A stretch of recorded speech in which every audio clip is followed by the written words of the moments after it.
Hier en dan legaal gaan de kunsters van de mol los, want het is in opdracht van de gemeente. Enigste voorwaarde is dat de creatie met het thema wetter te krijgen hamat. Waar we nou staan, dat was vroeger was dat de Middelzee. Dat is later door opslipping is dat nieuw land geworden. Vandaar ook de naam nylon.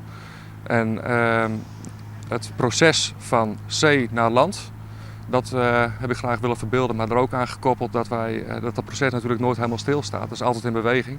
En ooit, heel ver in de toekomst, zal het ook wel weer zee worden. We zijn nu, zoals je ziet, bezig met de grondlagen, van blauw naar groen en dat gaat straks weer naar blauw. Dat zijn de kleuren, de basiskleuren voor zee, land en water.